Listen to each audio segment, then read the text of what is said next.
Well, that was Sky News at 10. Coming up, we'll take a first look at tomorrow's papers in the press preview. Tonight, we're joined by Shola Mos-Shogbamimu, author and activist, and Benedict Spence, political commentator. Welcome both.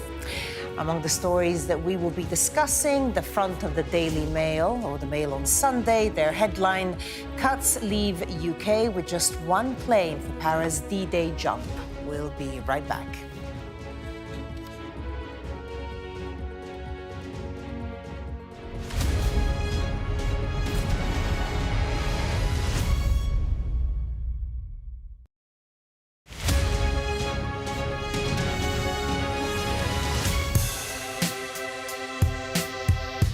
I'm Martin Brunt, and I'm Sky's crime correspondent.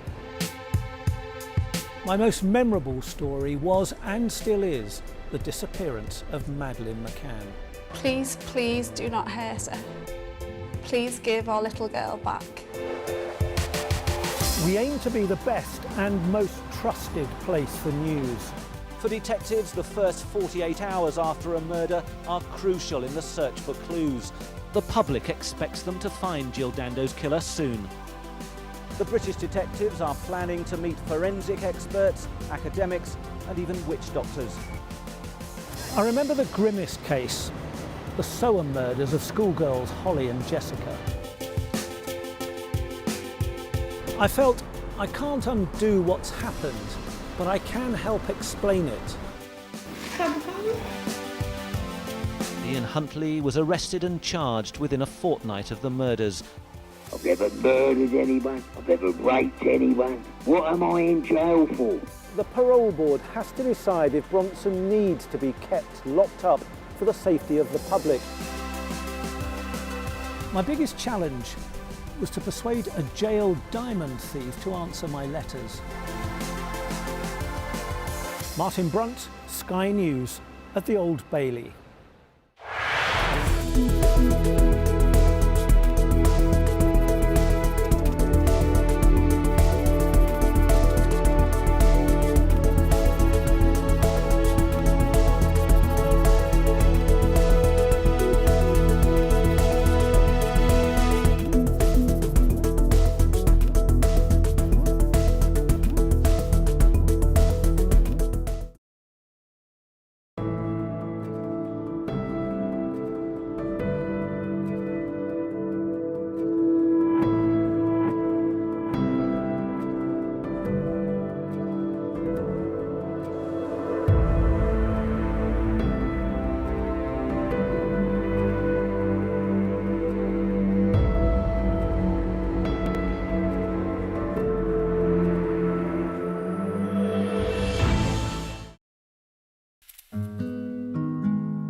Hello there, you're watching the press preview. A first look at what's on the front pages as they arrive. In the next half hour, we'll see what's making the headlines with Shola Mos-Shogbamimu, author and activist, and Benedict Spence, political commentator. So let's see what is on some of those front pages. Well, The Observer leads with a plea from the Archbishop of Canterbury to both the Prime Minister Rishi Sunak and Labour's Keir Starmer to get rid of the two-child cap on benefit payments. The Telegraph reports on NHS staff being told that they'd have to work evenings and weekends under Labour plans to shorten waiting lists.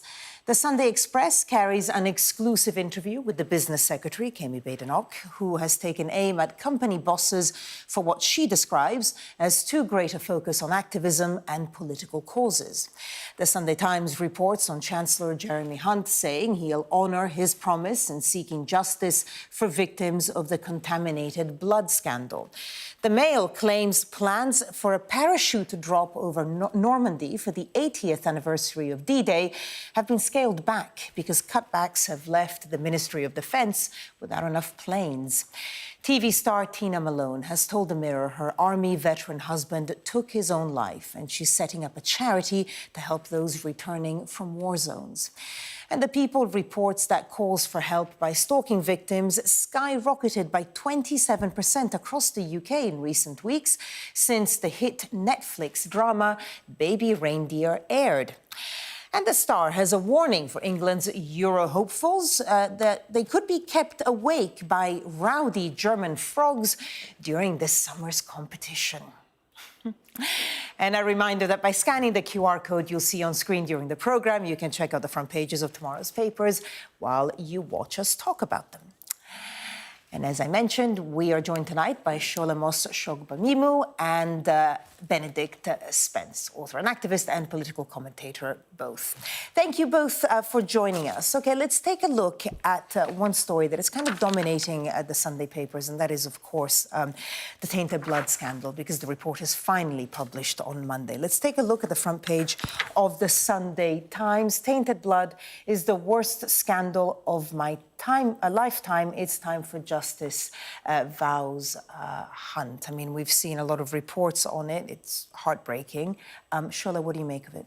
I think it's an utter disgrace it's taken this long. I think that government after government have let down this family. As we understand it, the inquiry is coming to an end tomorrow, and the government is finally looking to put together a compensation of at least £10 billion. But the fact that it coincides with an election cycle kind of makes me cynical, because I'm thinking all this could have been dealt with, handled, like, at least decades ago. Here, Hunt is talking about keeping the vow he made to a dying victim in his constituency a decade ago. And, the Conservatives have been in power for, 13 years? I'm just saying that there's a whole lot more that we need to do to support the loved ones, but also to make sure it never happens again. And I wonder whether or not those who made the decisions that affected a lot of these victims, whether anybody saw time in jail. I think it's really important that it's not enough for us to just say this was bad, I'm sorry. I understand that Rishi Sunak is meant to be given an apology. But people should be paying the price. Not just institutions. People should be paying the price for making these kind of decisions that have led to loss of lives. Well, in a lot of the interviews, with relatives of those affected, they say they want justice, vindication, recognition of the pain they've gone through.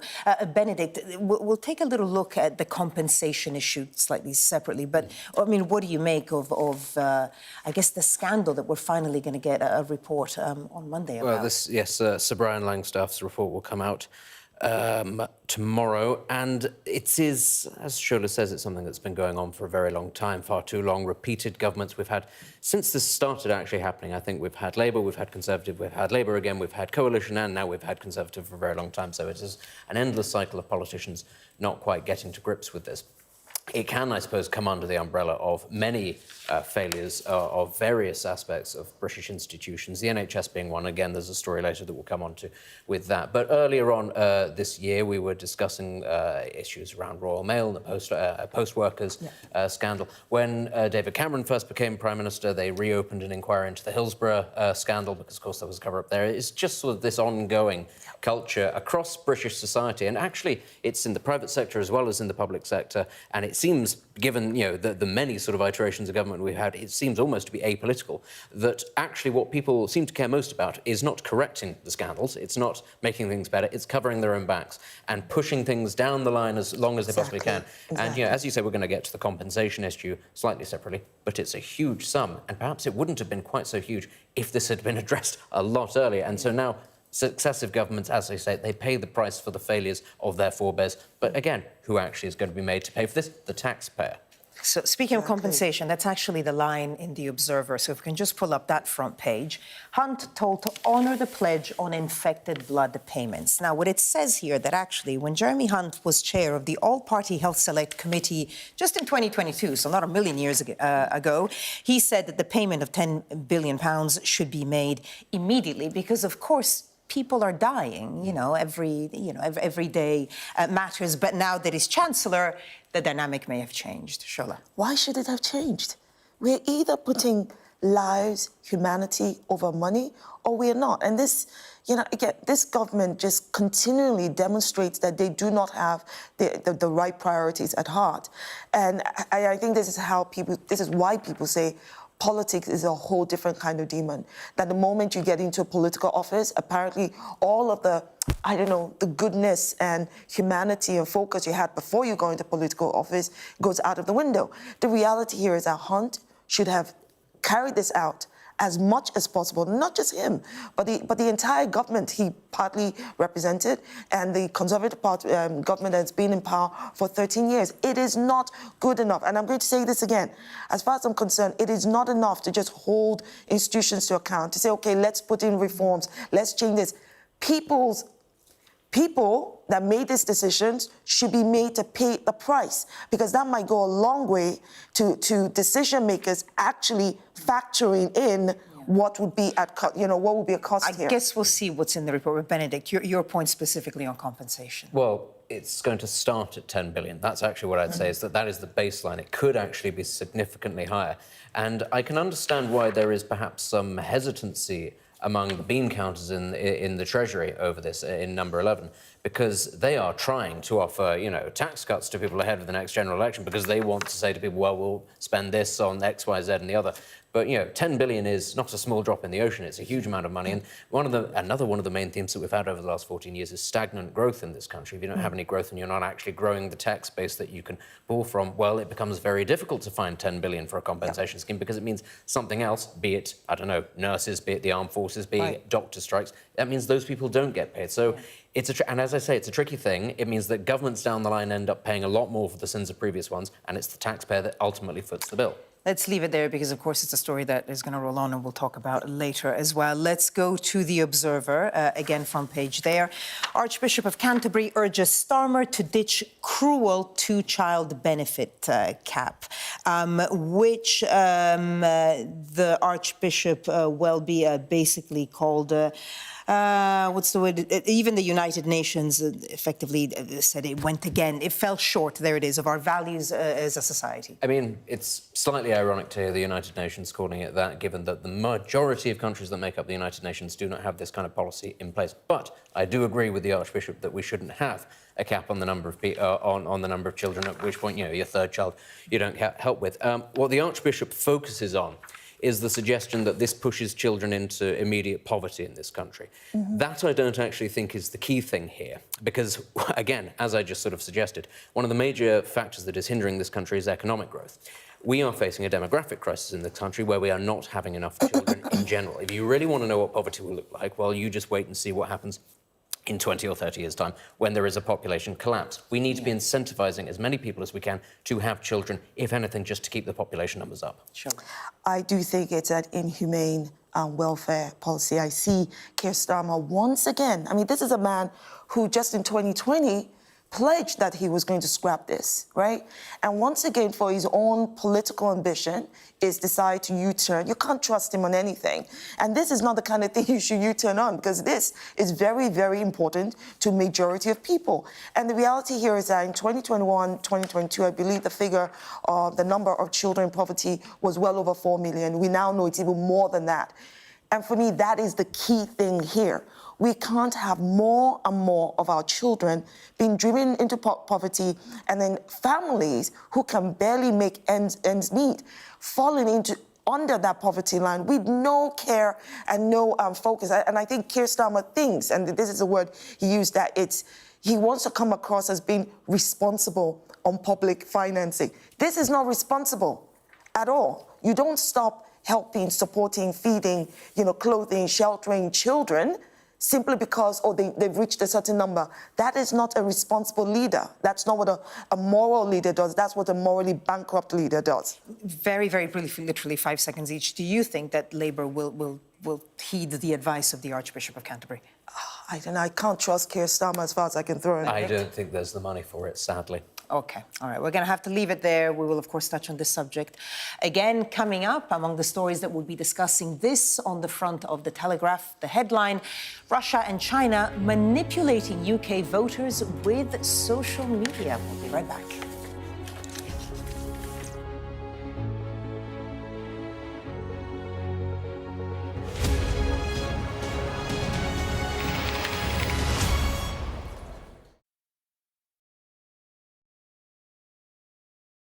Well, at risk of sounding mealy-mouthed, good and bad, I mean, I think the face has got a real sense of character to it. He looks sort of benign, slightly apprehensive. It looks like him. It looks like a living image, which is important. It's a very important part of a photographer to catch this sense of someone living through the sitting, living through time. But at the same time, he's vanishing away into all that red. It's a sort of fiery furnace all around him. I'm not quite sure why. I believe it's supposed to echo the uniform of the Welsh Guards, which he's wearing, which is red. But it subsumes him. And if you think about the great portraits of the past, you think of Van Dyck and Charles on his horse, his predecessor, Charles, on his great horse thrusting, or Holbein's very famous Henry VIII, this huge figure presenting himself to the world. And instead we have this king who's almost vanishing, he's dissolving. But it feels very randomly modern to me. I see no reason to have this great cloud of red around him. I think I prefer a painting, which is, this is a portrait. It's his first portrait as monarch. It would be a good portrait if he was set in a symbolic stage set, I think. And instead we have this, well, as I say, a vanishing figure. I would still argue, but why? Why have this great sea of red? I'd argue why not. I really like it. Do you? It depends. I mean, it's a matter of taste, but it's hard to judge, but it is an enormous painting. That's another thing. And apparently he had to stand on a box to paint it, and the king stood on a box that they Yes, could be 8'6" by 6'6" apparently. So that's a whole lot of king and a whole lot of red. It is a huge sea of red, and it also depends a lot where it's going to hang. I mean, it doesn't look too bad behind the gold setting where it's hung now. It just seems to me a random choice to have this sea of red. But I mean, maybe a random choice you like, a random choice I don't happen to like. We take you to the heart of the stories that shape our planet. Mark Stone, Sky News in Washington, D.C.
Welcome back. You're watching the press preview with me now, Shola Mos-Shogbamimu and Benedict Spence. OK, let's take a look now at the front page of the Sunday Telegraph. Quite an upsetting, well, potentially, upsetting and worrying story. Russia and China manipulating UK voters with social media war. The accusation here that Russia and China are manipulating public opinion by promoting pro-Palestinian influencers online in an effort to stoke division. What do you make of this story specifically, Benedict, the way it's written? I mean, I'm not surprised. I'd say, one of the things about the internet was it was supposed to usher in a great sort of information era about clarity, and, you wouldn't be able to hide anything. And if anything, propaganda just gets a lot more complex and a lot more mature. It's no surprise that Russia and China would be trying to do this sort of thing through the prism of this particularly polarizing conflict.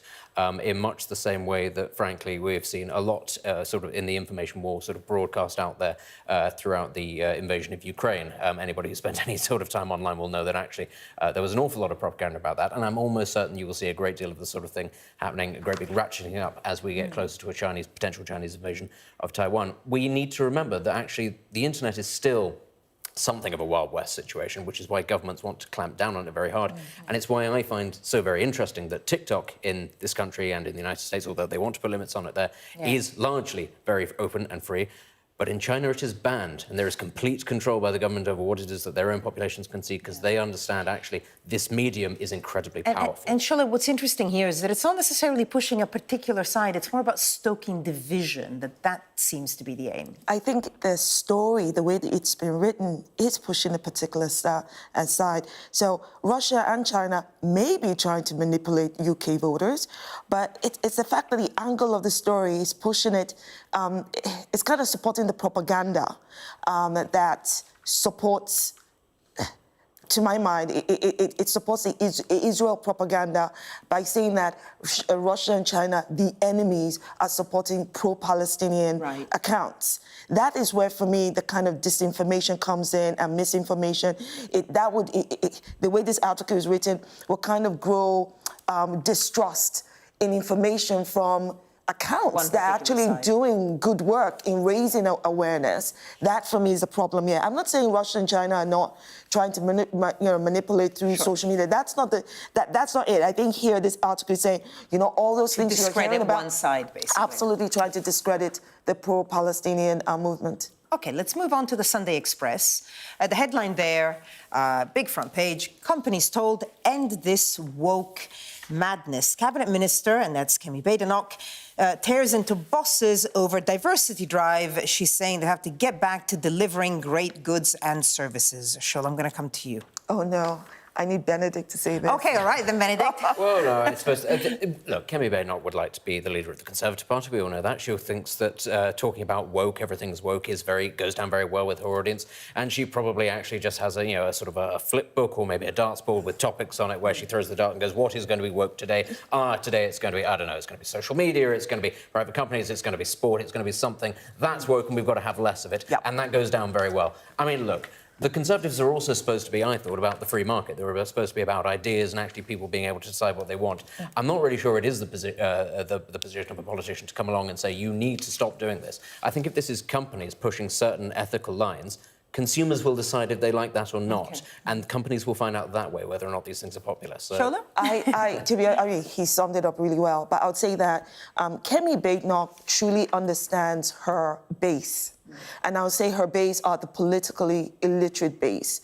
They feed off what I call, bigoted slogans and without applying any thought process to, keywords and phrases and rhetoric. And he's right. She probably, because she's power hungry, is looking at, what work can I throw in now just to show all these people, this demographic that I want to win over or I want to maintain. I wanted to know that I am anti-woke. Feeding the ignorance on what woke is meant to be. She is not... Which is hard to define anyway. No, it's not hard to define. OK, black people already told you what woke is. And woke simply means being woke, i.e. you're awake to racial injustice. It's not difficult. It's not complex. I just said it in English, not in Latin or Swahili, so I can't understand why people find it difficult to comprehend. But what Kemi Badenoch does as the black face of the Conservative Party's racist, bigoted policies is to try and hone in on the very division and lack of unity. She claims that diversity is meant to be, because that's nonsense. The whole point of having diversity, inclusion, and equity is because for centuries, there was no equality, there was no equity, and nothing was diverse. Everything was centered on, white male. It was centered on whiteness, or, it did not make room for people from other, different genders, like women, did not make room for black or brown people, did not make room for other people, including LGBTQIA. Shola, we're just going to have to end it there. Let me bring up the mirror very quickly. We're going to talk about the story, the big fight, fury between Usyk, but I'll tell you what, I'm pretty sure we're going to cover this story very, very soon. So that is it for now. Stay with us with more news at the top of the 11.